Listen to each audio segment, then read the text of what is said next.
ಆಸೆಗಾಗಿ ಆಸರೆ ಕಳೆದುಕೊಳ್ಳುವವರೆಷ್ಟು, ಆಸರೆಗಾಗಿ ಆಸೆ ಕಳೆದುಕೊಳ್ಳುವವರೆಷ್ಟು, ಪ್ರೀತಿಗಾಗಿ ಮೋಸ ಮಾಡಿದವರೆಷ್ಟು, ಪ್ರೀತಿಸಿ ಮೋಸ ಮಾಡಿದವರೆಷ್ಟು, ಈ ಕತ್ತಲು ಬೆಳಕಿನ ಆಟದಲ್ಲಿ ತಮ್ಮನ್ನೇ ತಾವು ಕಳೆದುಕೊಂಡವರೆಷ್ಟು. ವೆರಿ ಗುಡ್ ಮಾರ್ನಿಂಗ್, ನಾನು ನಿಮ್ಮ ಪ್ರೀತಿಯ ಬ್ಯೂಟಿಫುಲ್ ವ್ಯೂವರ್ಸ್, ಎಲ್ಲರೂ ಹೇಗಿದ್ದೀರಾ? ಐ ಹೋಪ್ ಎಲ್ಲರೂ ಚೆನ್ನಾಗಿದ್ದೀರಾ ಅಂತ ಭಾವಿಸ್ತಾ ಇವತ್ತಿನ ವ್ಲಾಗ್ಗೆ ನಿಮ್ಮೆಲ್ರಿಗೂ ವೆಲ್ಕಮ್ ಮಾಡ್ತಾ ಇದ್ದೀನಿ. ವೆಲ್ಕಮ್ ಬ್ಯಾಕ್ ಟು ಯಶು ಜೀವ beauty vlogs. After long time ವ್ಲಾಗ್ನ ಮಾಡ್ತಾಯಿದ್ದೀನಿ. ಅದು ಮಾಡಲೇಬೇಕು ಅಂತ ನೆನೆಯಿಂದ ಮೈಂಡ್ಸೆಟ್ ಇಟ್ಕೊಂಡು ಮಾಡ್ತಾಯಿದ್ದೀನಿ. ಇಷ್ಟು ದಿನ ಯಾಕೆ ವ್ಲಾಗ್ ಮಾಡಿಲ್ಲ ಗೊತ್ತಿಲ್ಲ. ಏನಕ್ಕೆ ಏನಾಗಿತ್ತು ಅದೆಲ್ಲ ಏನೂ ಗೊತ್ತಿಲ್ಲ. ಮಾಡಬೇಕು ಅಂತ ಅನ್ಕೊತಿದ್ದೆ ಡೈಲಿ. ಇವತ್ತೇನಾದರೂ ಒಂದು ಮಾಡಬೇಕು ಅಂತ ಅನ್ಕೊತೀನಿ, ಬಟ್ ನನ್ನ ಕೈಲಿ ಆಗ್ತಿಲ್ಲ. ಯಾಕೆ ಆಗ್ತಿಲ್ಲ ಅಂತಲೇ ಗೊತ್ತಾಗ್ತಾ ಇಲ್ಲ. ಏನು ಮಾಡೋದು? ಲೈಫ್ ಅಂದರೆ ಹಂಗೇನೆ ಅಲ್ವಾ, ಅಂದ್ಕೊಂಡಂಗೆಲ್ಲ ಇರೋಕ್ಕಾಗಲ್ಲ. ಅದೇನು ಬರ್ತೋ ಭಗವಂತ ಏನು ಕೊಡ್ತಾನೆ ಅದರಲ್ಲಿ ಮೂವ್ ಆನ್ ಆಗೋದಷ್ಟೆ. ಫೈನಲಿ ಬ್ಲಾಗ್ನ ಸ್ಟಾರ್ಟ್ ಮಾಡಿದ್ದೀನಿ. ನೋಡೋಣ ಹೆಂಗೆ ಮಾಡ್ತೀನೋ ಏನೋ, ಐಡಿಯಾಸೇ ಇಲ್ಲ. ರ್ಯಾಂಡಮಾಗಿ ಸ್ಟಾರ್ಟ್ ಮಾಡಬೇಕು, ಮಾಡಿದ್ದೀನಿ ಅಷ್ಟೆ. ತುಂಬ ಕಂಟೆಂಟ್ಸ್ ಇತ್ತು ಇಷ್ಟು ದಿನ ಬ್ಲಾಗ್ ಮಾಡೋದಕ್ಕೆ, ಬಟ್ ನನ್ನ ಮನಸ್ಸು ಒಪ್ತಾ ಇರಲಿಲ್ಲ. ಯಾಕೆ, ಏನಾಗಿತ್ತು ಏನೂ ಅರ್ಥ ಆಗ್ತಾಯಿಲ್ಲ. ನಾನು ಯಾಕೆ ಹಿಂಗಾಗಿದ್ದೀನಿ ಅಂತ ನನ್ನನ್ನು ನಾನೇ ಪ್ರಶ್ನೆ ಮಾಡ್ಕೊಳ್ಳೋ ಥರ ಆಗಿತ್ತು.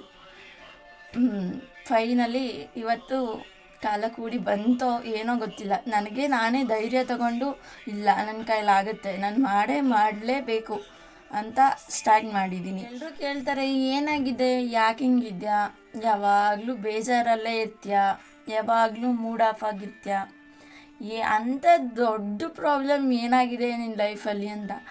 ಆ ಥರ ಎಲ್ಲ ಪ್ರಾಬ್ಲಮ್ಸ್ ಅಂತ ಏನೂ ಇಲ್ಲ. ನನಗೆ ಗೊತ್ತಿಲ್ಲ ಯಾಕೆ ಹಿಂಗಿದ್ದೀನಿ, ಯಾಕೆ ಹಿಂಗೆ ಆಗ್ತಿದೆ, ನನ್ನ ಲೈಫಲ್ಲಿ ಏನು ನಡೀತಿದೆ ಅಂತ ನನಗೇ ಅರ್ಥ ಆಗ್ತಾ ಇಲ್ಲ. ಆ ಥರ ಆಗಿಬಿಟ್ಟಿದ್ದೀನಿ. ಇಲ್ಲ ಎಲ್ಲ ಬೇಡ, ಮೊದಲಿನ ಥರ ಆಗಬೇಕು ಅಂತ ನಾನು ಎಷ್ಟೊಂದು ಸಲ ಟ್ರೈ ಮಾಡ್ತಾಯಿದ್ದೀನಿ, ಬಟ್ ನನ್ನ ಕೈಯಲ್ಲಿ ಆಗ್ತಾಯಿಲ್ಲ. ಯಾಕೆ ಅನ್ನೋದು ಅರ್ಥ ಆಗ್ತಾಯಿಲ್ಲ.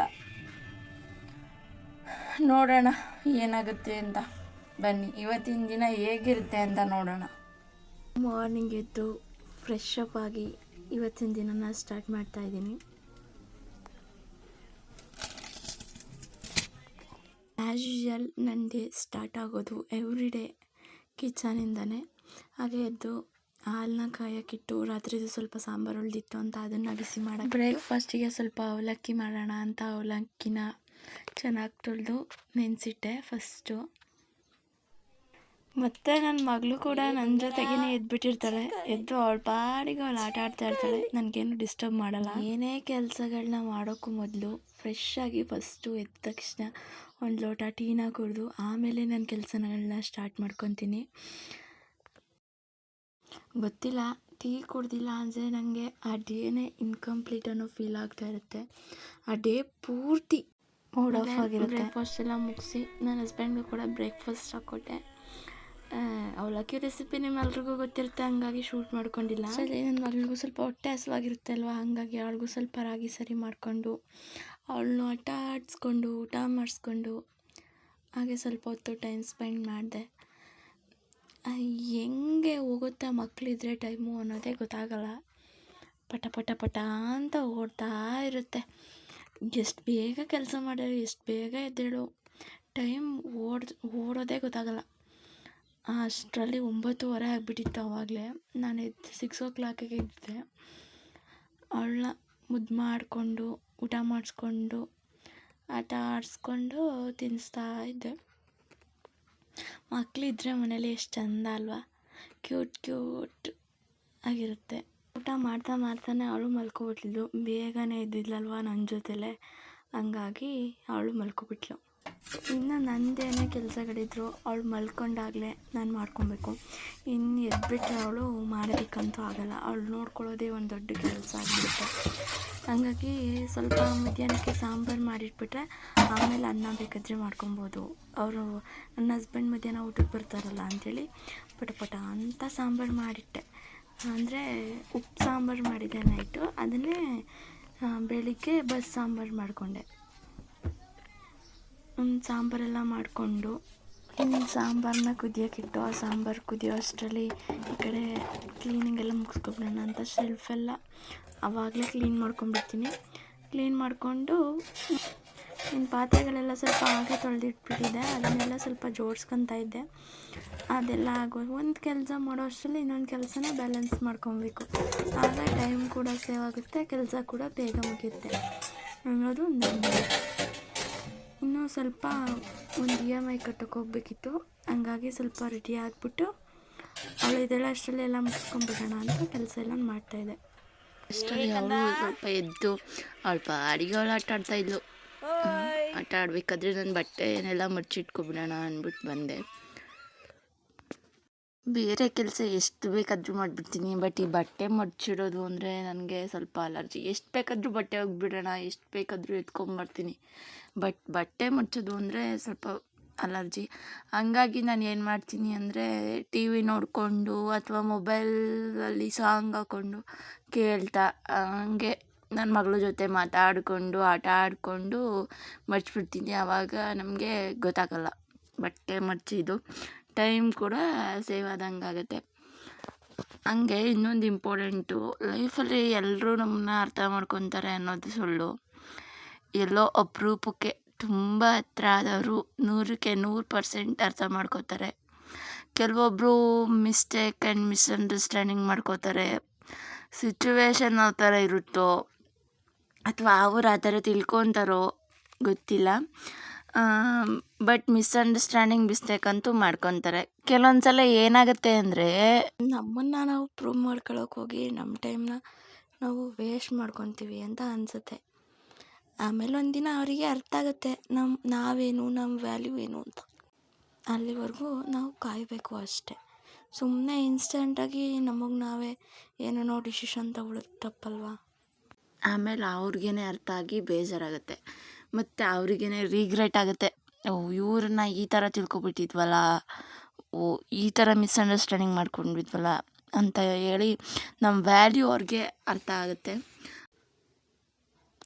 ಹಾಗೆಯೇ ಫಸ್ಟ್ ಇಂಪ್ರೆಷನಲ್ಲೇ ನಮ್ಮನ್ನ ಕೆಟ್ಟವರು ಅಂದ್ಕೋತಾರೆ. ಕೋಪ, ಮಾತಾಡೋಲ್ಲ, ಫ್ರೆಂಡ್ಲಿ ಆಗಿರೋಲ್ಲ, ಅವರೇ ಒಂಥರ, ಅವ್ರ ಲೈಫ್ ಸ್ಟೈಲೇ ಒಂಥರ ಅಂತ ಅಂದ್ಕೊಬಿಡ್ತಾರೆ. ಬಟ್ ಆಮೇಲೆ ಜೊತೆಗಿದ್ದಾಗ ನಮ್ಮ ನೇಚರ್ ಏನು ಅನ್ನೋದು ಕಂಪ್ಲೀಟಾಗಿ ಅವ್ರಿಗೆ ಅರ್ಥ ಆಗುತ್ತೆ. ಸೊ ನಾವು ಯಾವುದ್ರ ಬಗ್ಗೆನೂ ಇನ್ಸ್ಟೆಂಟಾಗಿ ಡಿಸಿಷನ್ ತಗೊಳ್ಳೋಕೆ ಹೋಗಬಾರ್ದು. ಯಾವುದೇ ಒಬ್ಬ ಮನುಷ್ಯ ಬಗ್ಗೆ ಆದರೂ ನಾವು ಮೊದಲು ಚೆನ್ನಾಗಿ ಅರ್ಥ ಮಾಡಿಕೊಂಡು ಆಮೇಲೆ ಏನಾದರೂ ಒಂದು ಮನಸ್ಸಲ್ಲಿ ಕಲ್ಪನೆ ಮಾಡ್ಕೊಳ್ಳೋಕ್ಕೂ ಮೊದಲು ಏನಿದೆ ವಾಸ್ತವ ಅದನ್ನು ತಿಳ್ಕೊಂಡು ಅವ್ರ ಬಗ್ಗೆ ಅರ್ಥ ಮಾಡ್ಕೊಳ್ಳೋದು ಒಳ್ಳೆಯದು ಅಂತ ಅನಿಸುತ್ತೆ. ಇದನ್ನು ಬಿಟ್ಟು ಸುಮ್ಮನೆ ನೋಡಿದ ತಕ್ಷಣವೇ ಆ ಥರ ಈ ಥರ ಅಂದ್ಕೊಂಡ್ರೆ ಆಮೇಲೆ ಗೊತ್ತಾದಾಗ ಈ ಥರ ಎಲ್ಲ ಅಂದ್ಕೊಬಿಟ್ನಲ್ಲ ಅವ್ರ ಬಗ್ಗೆ, ನಮ್ಮ ಬಗ್ಗೆ ಅಂತ ಅನಿಸುತ್ತೆ. ಈ ಥರ ಒಂದೊಂದು ಸಲ ಎಕ್ಸ್ಪೀರಿಯನ್ಸ್ ಕೂಡ ಆಗಿದೆ. ನಾನು ನೋಡಿದಾಗ ಕೆಲವೊಬ್ಬರು ಅಂದ್ಕೋತಾರೆ, ಏನು ಇವಳು ತುಂಬ ಆ್ಯಟಿಟ್ಯೂಡು, ಆ ಥರ ಈ ಥರ, ಯಾಕೆ ಈ ಥರ ಇರ್ತಾಳೆ, ತುಂಬ ಕೊಬ್ಬು ಅಂತೆಲ್ಲ.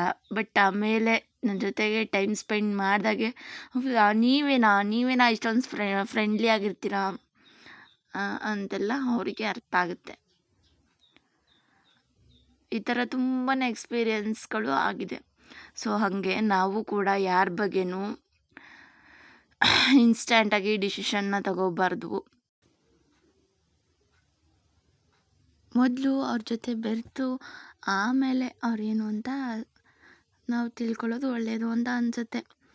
ಒಬ್ಬರ ಜೊತೆ ಬೆರೆತಾಗಲೇ ಅವ್ರು ಏನು ಅನ್ನೋದು ನಮಗೆ ಗೊತ್ತಾಗೋದು, ಅವ್ರ ನಿಜವಾದ ಗುಣ ಏನು ಅಂತ ನಮ್ಗೆ ತಿಳಿಯೋದು. ಹಾಗೆಯೇ ಒಬ್ಬ ವ್ಯಕ್ತಿ ಬೆಲೆ ಹತ್ರ ಇದ್ದಾಗ ನಮಗೆ ಗೊತ್ತಾಗಲ್ಲ, ಬಿಡು ಇಲ್ಲೇ ಇರ್ತಾರೆ ಅಲ್ವಾ ಅಂತ ಅನ್ಕೊತೀನಿ. ಆದರೆ ಅವ್ರನ್ನ ಕಳ್ಕೊಂಡಾಗಲೇ ಅವ್ರ ನಿಜವಾದ ಬೆಲೆ ಏನಂತ ಗೊತ್ತಾಗೋದು. ಅವ್ರ ವ್ಯಾಲ್ಯೂ ಗೊತ್ತಾಗೋ ಅಷ್ಟರಲ್ಲಿ ನಮಗೆ ಎಲ್ಲ ಮುಗ್ದೋಗಿರುತ್ತೆ. ಒಂದೊಂದು ಸಲ ಸರಿ ಮಾಡೋಕ್ಕೆ ಆಗದೆ ಇರೋ ಪರಿಸ್ಥಿತಿಗೆ ಬಂದುಬಿಟ್ಟಿರ್ತೀವಿ. ಅದಕ್ಕೆ ಹೇಳೋದು, ಒಬ್ಬ ವ್ಯಕ್ತಿನ ಬೇಡ ಅನ್ನೋದಕ್ಕೂ ಮೊದಲು ತುಂಬ ಯೋಚನೆ ಮಾಡಿ ಡಿಸಿಷನ್ ತಗೊಳ್ಬೇಕು. ಅದು ಏನೇ ಆಗಲಿ, ಇನ್ನೊಬ್ಬರೇ ಆಗಲಿ ಸೊ ಕಳ್ಕೊಂಡ್ಮೇಲೆ ಮತ್ತೆ ಮೊದಲಿನ ಥರ ಆಗಬೇಕು ಅಂದರೆ ಆಗಲ್ಲ ಅಲ್ವಾ. ಸೊ ಹಾಗಾಗಿ ನಾವು ತುಂಬಾ ಕೇರ್ಫುಲ್ ಆಗಿರಬೇಕು. ಯಾರನ್ನಾದ್ರೂ ಕಳ್ಕೊಳ್ಳೋಕ್ಕೂ ಮುಂಚೆ, ಬೇಡ ಅನ್ನೋಕ್ಕೂ ಮುಂಚೆ ಸ್ವಲ್ಪ ಯೋಚನೆ ಮಾಡಿ ನಿರ್ಧಾರನ ತಗೋಬೇಕು. ಅದರಿಂದ ಲೈಫಲ್ಲಿ ಯಾರನ್ನೂ ಕಳ್ಕೊಳ್ಳೋ ಪರಿಸ್ಥಿತಿ ಬರಲ್ಲ ಅಂತ ನನ್ನ ಅಭಿಪ್ರಾಯ. ಇದೊಂದನ್ನು ನಿಮ್ಮ ಹತ್ರ ಶೇರ್ ಮಾಡ್ಕೋಬೇಕು ಅಂತ ತುಂಬ ದಿನಗಳಿಂದ ಅಂದ್ಕೊಂಡಿದ್ದೆ, ಬಟ್ ಆಗ್ತಾನೆ ಇಲ್ಲ. ನೋಡಿ, ನಿಮ್ಮ ಜೊತೆ ಮಾತಾಡ್ತಾ ಬಟ್ಟೆ ಕೂಡ ಮರ್ಚಾಯಿತು. ಇನ್ನು ಯಾವುದೇ ಕೆಲಸ ಆದರೂ ಅಷ್ಟೇ, ಒಂದೇ ಥರ ಮಾಡಿದ್ರೆ ನಮಗೆ ಡೈಲಿ ಬೋರ್ ಆಗಿಬಿಡುತ್ತೆ. ಸ್ವಲ್ಪ ಚೇಂಜಸ್ ಮಾಡಿ ಡಿಫ್ರೆಂಟಾಗಿ ಮಾಡಿದಾಗ ನಮಗೆ ಕೆಲಸ ಮಾಡಲಿಕ್ಕೂ ಇಂಟ್ರೆಸ್ಟ್ ಇರುತ್ತೆ, ಹಾಗೆ ಕೆಲಸನೂ ಮುಗ್ದಂಗೆ ಆಗುತ್ತೆ. ಇದು ನನ್ನ ಅಭಿಪ್ರಾಯ. ಏನಂತೀರ ಕಮೆಂಟಲ್ಲಿ ತಿಳಿಸಿ. ನೋಡಿದ್ರಲ್ಲ ಇವತ್ತಿನ ಈ ವಿಡಿಯೋ ಕೂಡ ಇಷ್ಟೇ.